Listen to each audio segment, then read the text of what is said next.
Welcome back. Let's get a check of our full forecast with meteorologist Garrett James, who joins us live from southern Utah. Hey, Garrett.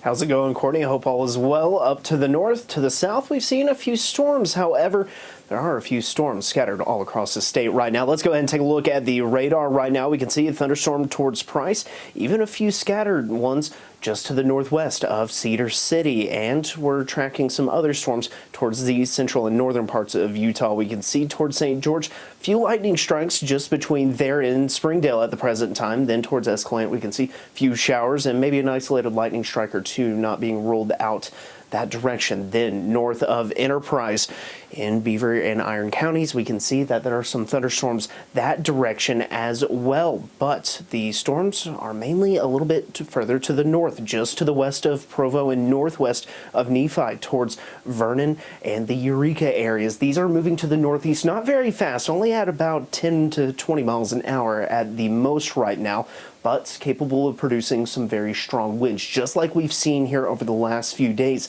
And we're going to continue tracking a few of these thunderstorms. This is the thunderstorm that I saw just to the east of St. George just about an hour ago here in Washington County, but that has since fizzled out a little bit and moved a little bit further to the east. But a look at the futurecast, it shows that a lot of these thunderstorms are going to calm down overnight tonight. But once we get to tomorrow, we're going to be looking at thunderstorm chances returning once again towards the afternoon and evening hours. Seems like a rinse and repeat kind of forecast. We're going to be looking at these thunderstorms hanging around for a few hours. But as these move further to the east and throughout the evening hours, they should weaken and die down.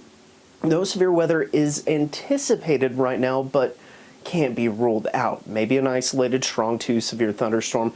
If anything, gusty winds would be the main threat, with maybe some pocket change size tail, meaning quarters or smaller than that, which quarter hailstone is the qualification for a severe thunderstorm warning.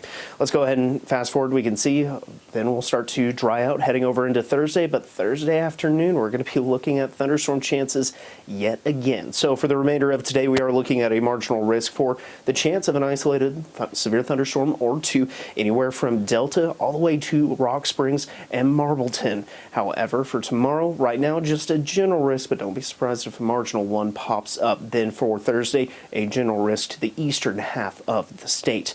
For tomorrow, excessive rainfall is going to be possible once again, just a marginal risk of that. So if you are planning on any hikes, take note: Zion, Bryce Canyon, Capitol Reef, San Rafael Swell, Grand Staircase, Glen Canyon. I feel like I've been a broken record here over the last few days, as it is a possibility for flash flooding, and so you'll want to make sure you're paying attention to the forecast, especially as those thunderstorms develop in the afternoon. Let's take a look at currents out there right now. 100 in Lake Powell, seeing some rain, cooled air towards St. George, only 94 degrees now. Same for Milford right now. Same goes for Salt Lake City, too. We take a look out over Salt Lake City. We can see a few clouds overhead as those storms are just to the south and southwest. But looking to the east of St. George, we can see those thunderstorms off in the distance. Overnight tonight, we're going to be looking at lows mainly in the 60s with a couple 70s sprinkled in for tomorrow's highs.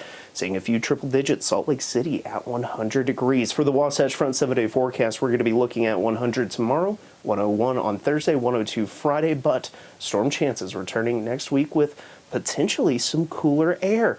St. George, on the other hand, take a look at Tuesday. It's showing only 98 degrees. Haven't seen the double digits in quite some time. Courtney, gonna send it back to you. All right, if only we could see those